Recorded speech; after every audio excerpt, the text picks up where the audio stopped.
Good morning. Hello and happy Wednesday, everyone. It is 2 days before, no, 3 days before Christmas. Let me not rush this because I know not everyone is ready, and I probably gave some people a mini heart attack. So I want to say good morning and hi. I am so excited to be here with you this Wednesday. This is our last segment in the terms and conditions um series. And so next week, in light of, the holidays and everything, I just want to go live for an hour. Get your questions out there. Any questions that you thought of and didn't have a chance to answer, or ask, I should say, and just have us talk and chat it up as travel advisors and figure out how, when we start the new year, how what we can do right now to make our businesses stronger, to help them thrive. One of I'm in a group with Will Medina. If people know him, he is the destination weddings expert. He does the damn thing when it comes to destination weddings, and I'm actually in his group. And he did an exercise with us just to help us plan for the next year financially. And I'm like, yo, that's what I want to do next week, to have us plan legally how we can protect our business for the next year. Stuff is still happening out there, guys, and it's still kind of scary and weird things that we as an industry have not dealt with before. And we need to protect ourselves. People are going to people, clients are going to client.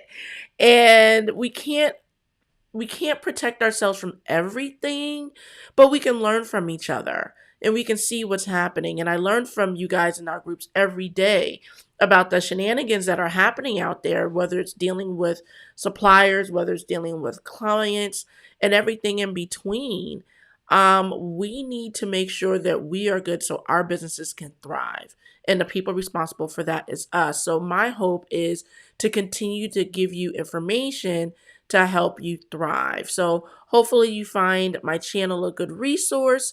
If you're not a part of this newsletter, I put the link in the chat. Please become a part of the newsletter. I've already sent out my first one. It's called TE Tidbits, just to get you started. 5 things to think about as you start the new year. People on the TE Tidbits newsletter get that first, and then I'll roll that content out eventually to everyone. But, if you're on the newsletter, you're in the know and you're the first one to get it. So, be on that newsletter. It's free. I won't spam you. None of that stuff. Just hop in. Also, if you haven't, please hit that subscribe button and like the channel if you haven't done those things already. Like the stream. That helps me get, with the algorithm and with other advisors such as yourself who are looking for the content that I'm providing.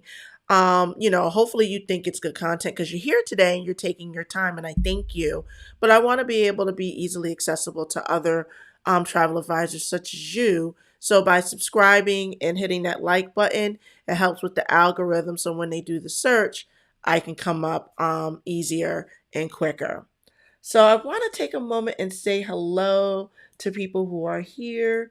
Lakeisha, hi, good morning. Where are you coming from? Let us know. Right now it's cold in Albany, New York, but what can you do? That's the Northeast for you. So hi and welcome. Um, so Keisha, yes, what equipment are you using for my live? I can definitely go into that, but I'm gonna go into that afterwards. So I'm gonna pin this comment and come back to it. Um, it is pinned, and then we can go into that as well. And if you have any questions, please make sure you put the letter Q in front of it. That way I can pinpoint it as a question. It's easier as people start chatting. Let you for me to go back into it and find your question. Hi, Priscilla. Thank you for joining us. Thank you for taking your Wednesday and be a member and part of the Travel Esquire community. I so appreciate you. And who else do we have? Thank you. And Keisha's from Jersey, not far, so you got that cold weather too. So you know exactly what I'm talking about. Winter. I feel like a Game of Thrones episode. Winter is coming.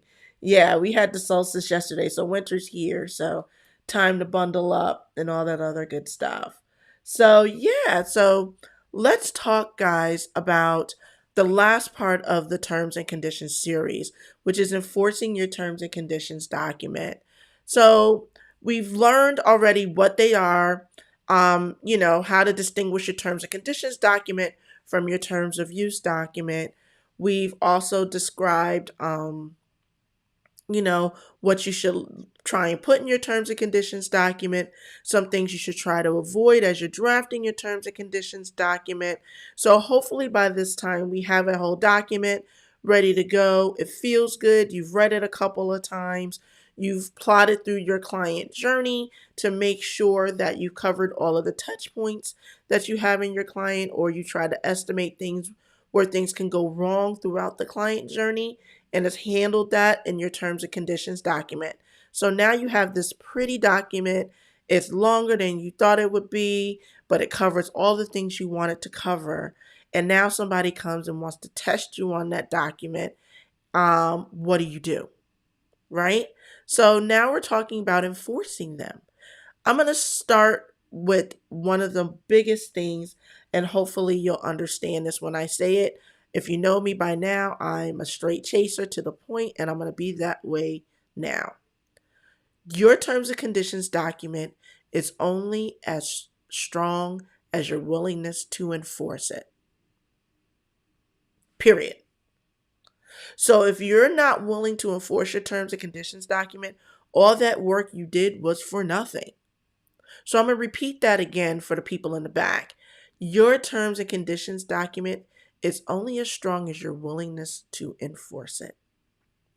If you're not willing to enforce your terms and conditions document, it is trash, it is doo-doo, it is all of those things, because people are going to test you on that document because they want what they want. Regardless of how right or wrong they are, they want what they want. So, with that being said, let's go into different ways on how you can enforce your terms and conditions document. So, first thing you need to do is to make sure that people know that it exists. So I say it's the 3 presents: present, present, present, and when you haven't presented enough, present some more. You can never over-present your terms and conditions documents to your clients or your prospective clients. Why? Because the first argument they're going to have is, I never saw that. You never gave that to me, right? So, and I know we all heard it, like, give me a yes, give me a raise the hand, give me all of that for those who have heard that excuse. I need to hear from you in the comments on this one. Amen, hallelujah, all of the things. I know you've heard, you never said it to me, you never presented it to me, you never provided me with that document, or any iteration in between that. So you present it as many times as possible. First thing, make sure it's on your website as a separate link, as its own separate page. Get a button, a link, whatever that allows them to download it. So if they need to print it, read it, and highlight it, do that as well. Make sure you put it as a link in your email footer where you have your signature. So every email touch you have with your client or prospective client, here's my terms and conditions, here's my terms and conditions. Because, yep, there you go. I didn't see it. But see, and then that's the thing. If you present it and then they say I didn't see it, now you can pull up your email to say, well, here's the link right there.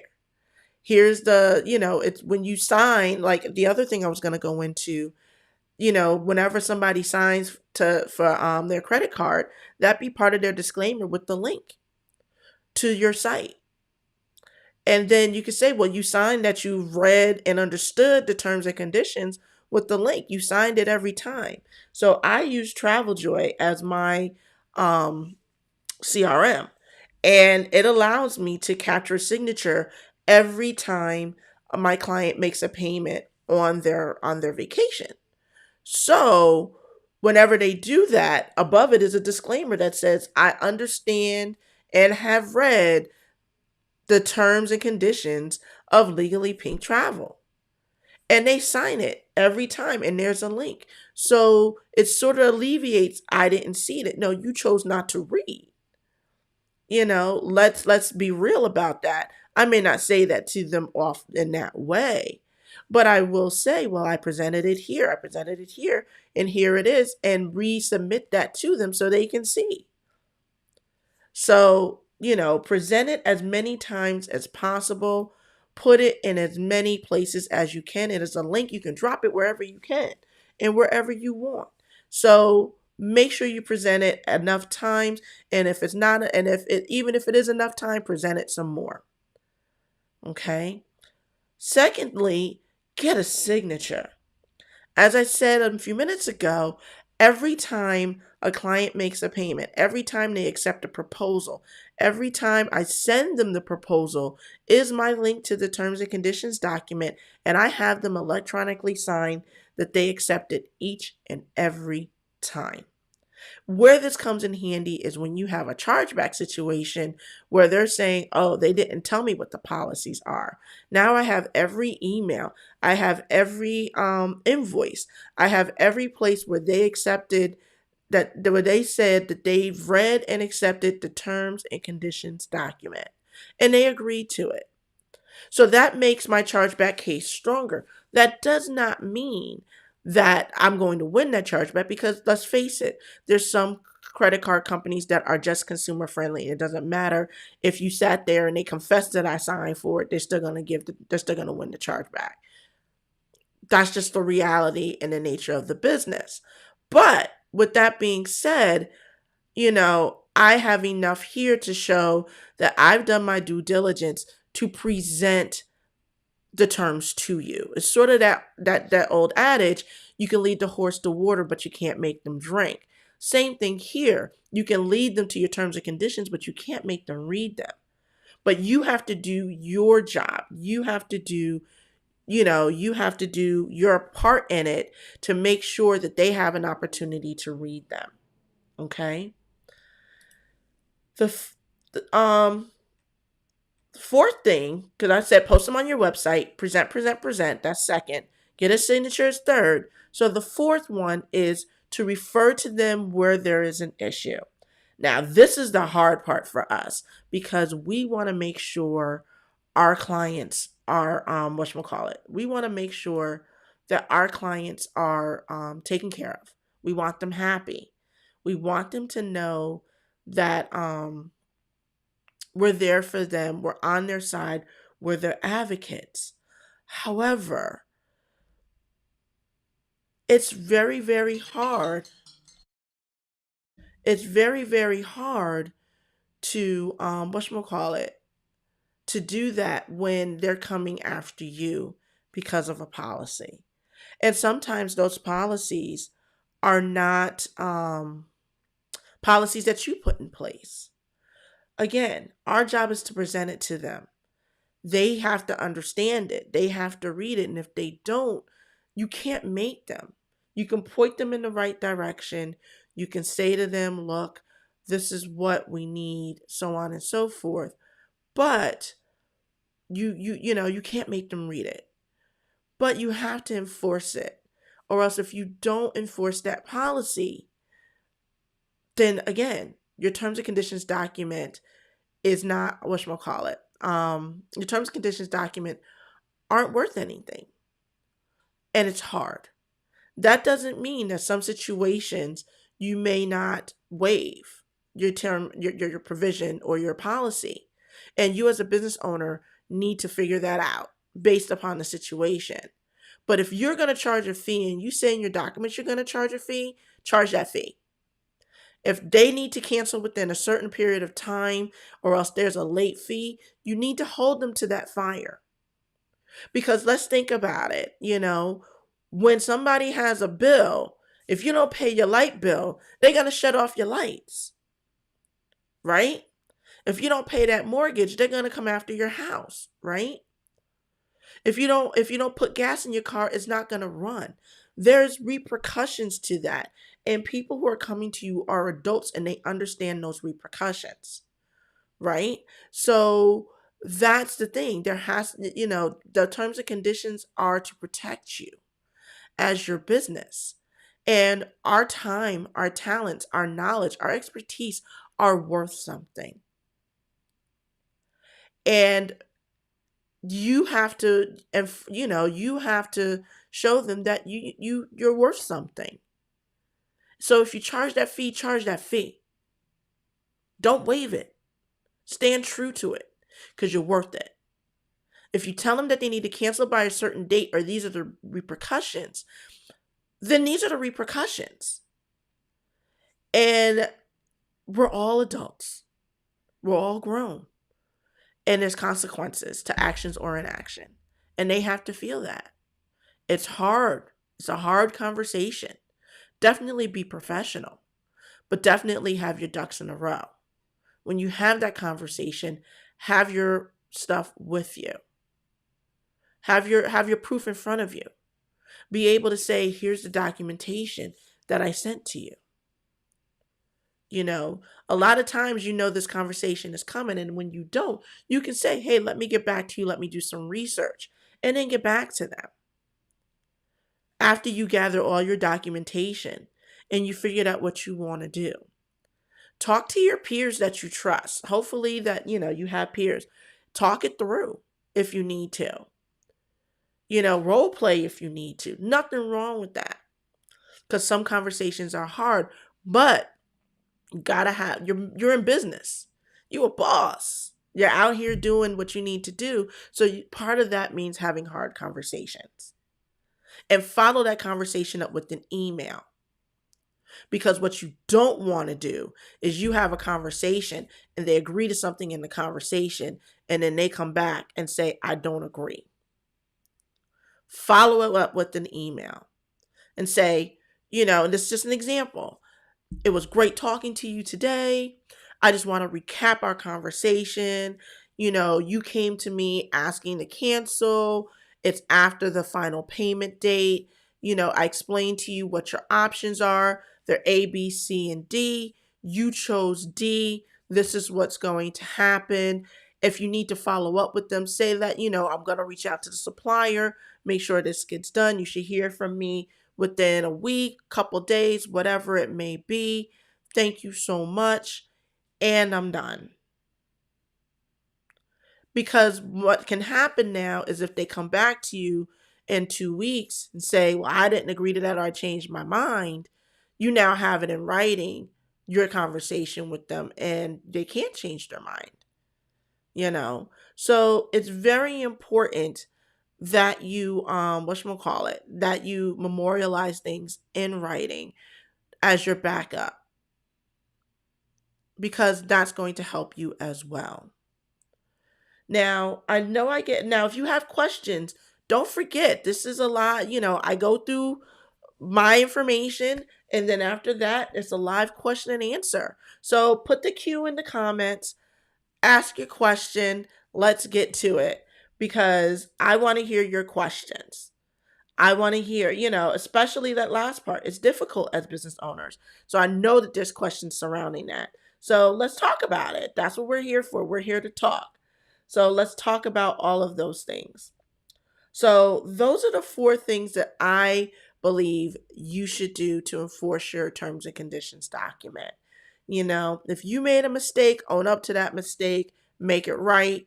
But if it's something that your client just decided that they wanted to do, they didn't want to follow the terms and conditions document, enforce them. You have them there for you. Point them out. Show it to them. Don't be afraid. Yes, it's hard, but don't be afraid because you're not the first one to deal with it. You won't be the last. And as you start doing it, you'll get more comfortable doing it. So what are your questions? And while I'm waiting for questions to come in the chat, I'm going to go back to Lakeisha's question about what equipment am I using for my live? So some of my equipment is actually in the description and I'm adding more to it. So I'm a Mac girl. I have all the I's, the iPhone, the iPad, the MacBook Pro. I have all the Apple Watch, which I don't have on right now. I am a Mac girl. So everything I use is compatible with a Mac environment. So what I'm using right now is called ECamm. It's a great software. I actually did a presentation with them if you want to go and look at their channel on YouTube as well, that allows me to broadcast. It allows me to bring these comments up for you, do the intro, add music, so on and so forth. There's other things that I can do, like if I wanted to do a frame called an overlay, I can do that on here. It's a lot of bells and whistles. I'm still learning the program, but it's an amazing program that I use to bring this to you. It's on my MacBook, but I also have a M1 Mini that use just for my live streams because it takes up so much resources to do the live stream. And that's where I save a lot of stuff too. So I have that as well. My camera I use right now a Sony ZV-1. It's a smaller camera in the Sony series. I'm about to switch that out to Sony ZV-E10, which is this here. It's a DSLR camera. It's made specifically for vlogging. The ZV-1 I'm going to start using more when I vacation and go out to do vlogging on the go because it's smaller, more compact. It only has one lens, but the ZV-E10, which is this, I can switch out lenses if I so choose. And so I want to make this my main camera when I'm doing my live stream. So I haven't switched it out yet. I'm still learning the tricks of it. So there's that. As far as my mic, I'm using the Blue Yeti Nano, which is the smaller one. I do have a bigger Blue Yeti. Great microphones. I know some of my live streaming folks are like, whatever. Get that Shure MB7. I can't remember the exact one, but that's coming in the mail, which is a better mic. It's also more expensive. But to get started, I had this Blue Yeti. Is working fine for me, and I loved it's in my brand colors. My colors are green and gold. I have on red today just to be festive, but those are my colors, green and gold, and I saw it in gold and I said yes, must have it. So therefore there it is. I'm trying to think, what else do I use? I use Canva to do any type of pictures, like you see my thumbnails, all those. I had a professional photo shoot done. Jayana La Photos, love her. Black photo woman in Troy, New York. Amazing, an amazing spirit. She did my photos. So those are the photos I'm using when I do my thumbnails, but I make my thumbnails in Canva. If you have Canva, if you're a teacher or educator or a part of a nonprofit, you get Canva Pro for free. But you can get the regular Canva for free as well. And that's basically what I use. I can get a full equipment list, get it out and put it in one of my streams and get a link for you for a full equipment list. But yeah, that is actually I'll put it on my website. There are some affiliate links down there, like for ECamm and Canva, so on. And I get my music from Uppbeat. There's also Epidemic Sounds. It's royalty-free music, so that means that I can play the music without me getting any type of takedowns because they're saying, it belongs to someone else. Like I can't come out here and throw on, Level Up by Sierra or anything like that. I'll get dinged and my site can get shut down for that because I'm infringing on their copyright. So this is royalty free where I'm not infringing and I have permission to use, and so I'm able to use it on my channel. So that's some of the equipment that I use. But like I said, I will get a list and put it on my website and send it out in my next TE Tidbits newsletter. So make sure you subscribe so you can get that as well. But I will do that. Any other questions? Because I can go over some of the questions that I generally get whenever I do this type of seminar. But I definitely want to hear from you guys now. There's about 9-10 of you guys, so I know that somebody has a question. Please put it in the comment section. Put a Q in front of it. Let's get your questions answered. Because there's such a small group, that means that we're gonna get to your question. And if you have follow-ups, we're going to get to those too. So don't be shy. Put your question in the box. If you have a question, that means somebody else has a question as well. And let's answer them. Let's get this, let's share this knowledge. So, how do you add terms and conditions to the invoices in TravelJoy? So, in TravelJoy, they have already a built-in disclaimer section. If you go to like your forms or what have you, then one of these days I can do a demo. I'm still learning the program, so be patient with me. Then because then I could have just pulled it up and did a demo. But I'm learning. I'm going to get there. Just be patient. So, how do you add it to the invoices in TravelJoy? So, there should be a disclaimer there. In there, you can add a link to your terms and conditions document. So, I would say something, and again, this is just off the top of my head. You would make it more refined, make it work for your business. But, I have read and agreed to the terms and conditions of Lakeisha Hill's travel agency, and then link that to your website. So all they have to do is click on it. It'll open up a new page. It'll go to your website, and then they can download it. They can read it, have that opportunity. And I would do that in your proposals as well. In my proposals, I have a terms and conditions section there, and it has a link to my terms and conditions on my website. So I wouldn't put your entire terms and conditions document on your proposal because it's just going to be large and amorphous and it's going to take away from your proposals. But you do want to have that link to your website where you'll have that long and amorphous terms and conditions document so people can read them as they're going through your proposal, as they're going through making payment. Great question. Marta Lee, hi. And she's a beautiful little girl, adorable. Thank you and welcome. So I'm assuming if you mostly do FITs and have terms and conditions for your business, do you provide both to the client or just the supplier terms and conditions? What I generally do, and that's a great question, one of the questions I get a lot too. What I generally do is compare the terms and conditions between what I have and what the supplier has. And whatever is different between the two is what I give to the client. So for instance, I may have a lot of FITs. I may have a say that my terms and conditions that the deposit is non-refundable or the trip is non-refundable, versus the supplier may say just the deposit is non-refundable. So in my terms and conditions document, I'll say something of the nature of it is non-refundable unless your proposal says different, right? And that's how I deal with the conflict between what the supplier says and what I say.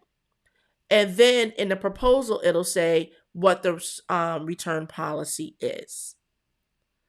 Okay, so that's how you deal with it.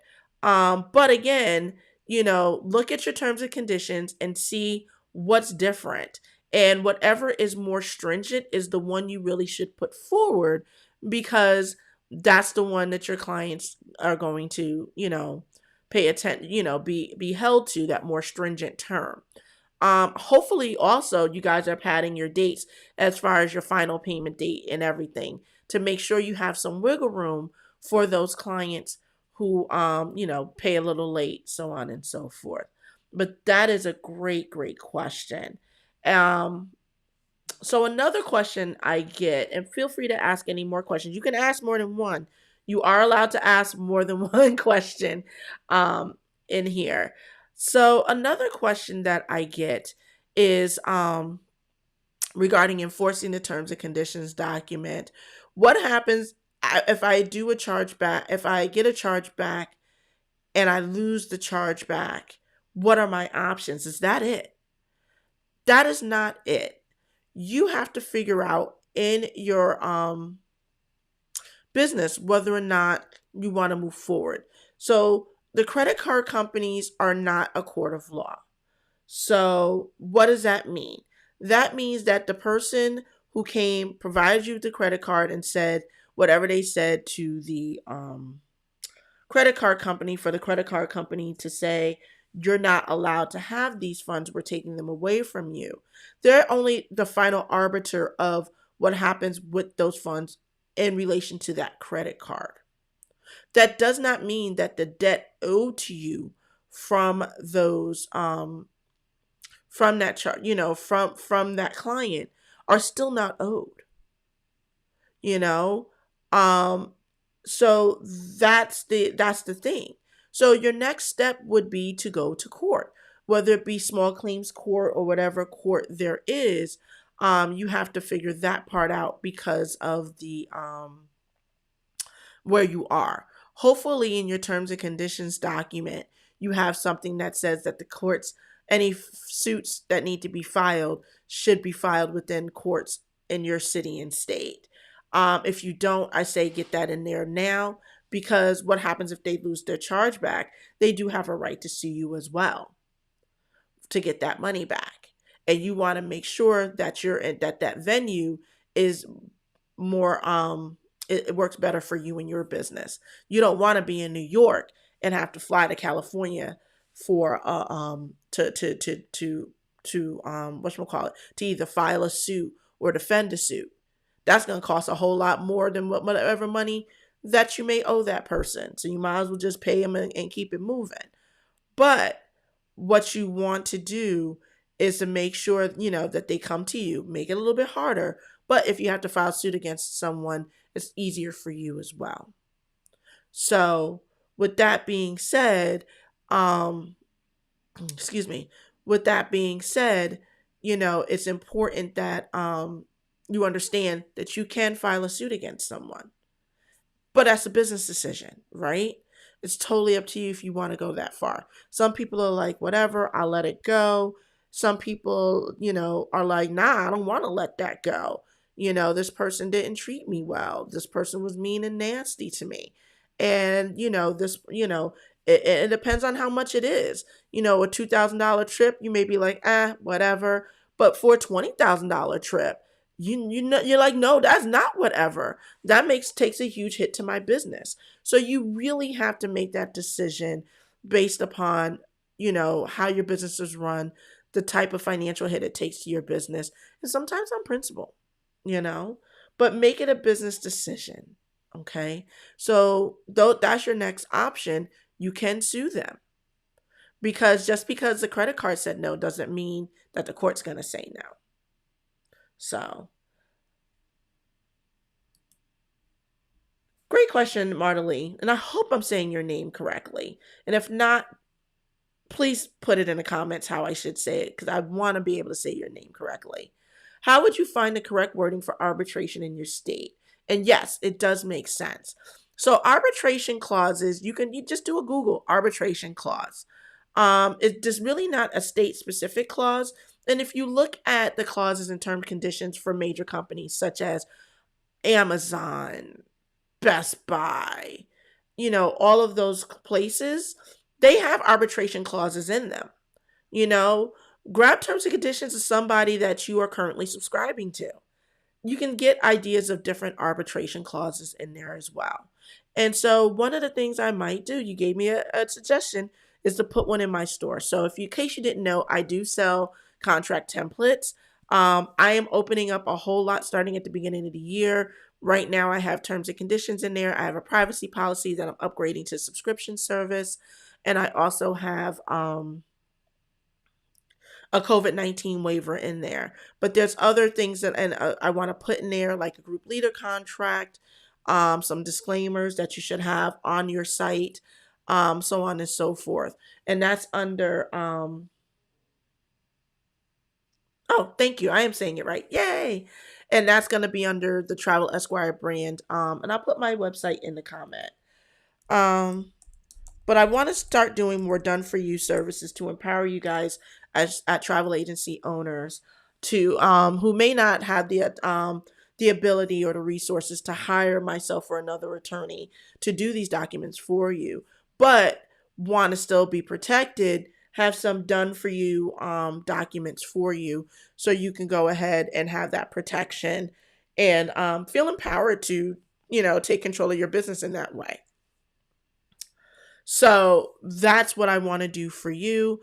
More stuff is coming at the beginning of the year. So please keep your eyes open. And if you are a subscriber to the Tea Tidbits, you will be the first to know when that launches. So, yeah. Any other questions? Please let me know. Throw them in the chat. That's the major question that I get. A lot of it is centered around making sure you have strong verbiage so you can protect your business. That's what we're here for. And I want you guys are all bosses. You guys are all out here being entrepreneurs, independent business owners, and I want you to feel confident in your business. So that's why I'm here.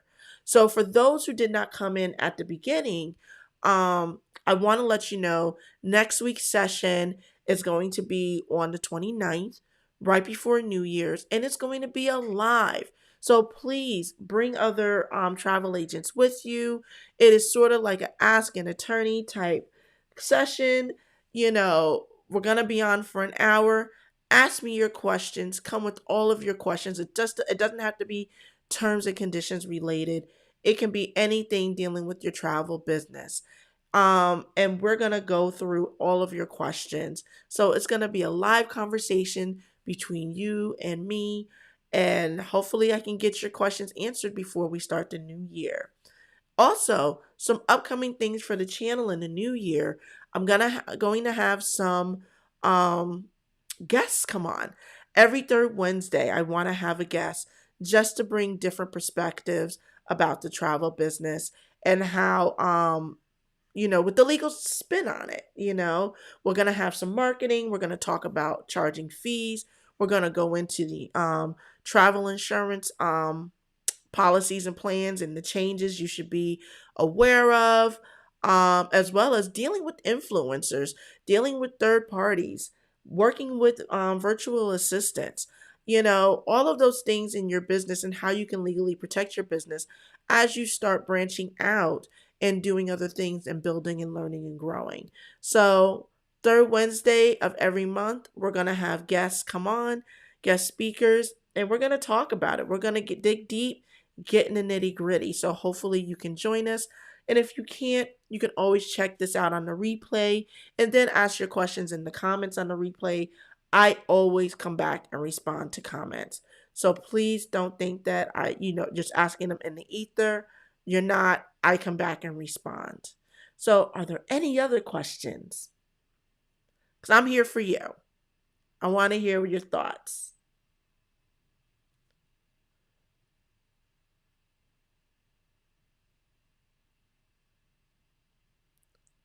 All right, y'all. So those are the 4 things to enforce your terms and conditions document. I'm going to go over them really quickly one more time in case any questions do pop up that just I haven't waited long enough for. So to enforce your terms and conditions, the first thing you need to do is make sure they're posted on your website. Definitely check with your website provider. They should be able to tell you or instruct you on how to post documents onto your website. Usually I have it as a link in my footer of my website, so people can go there on their own and read. And also make sure there's a PDF version made available for people to download and they can read it on their own. Present, and present some more. Present your terms and conditions documents every opportunity you have. That way, it helps. In the end, if there's a dispute, you can say that I presented it to you. If they chose not to read the document, that's different, but at least you presented it. Get a signature. Make sure that they agree to your terms upon deposit. So get a signature as much as you can. Like I said, in Travel Joy, every time somebody makes a payment, they have to sign saying that they've read and understood my terms and conditions. So see if your CRM offers the same, and I would build that in ASAP. And then refer to your terms and conditions when there is an issue. Again, your terms and conditions document is only as strong as your willingness to enforce them.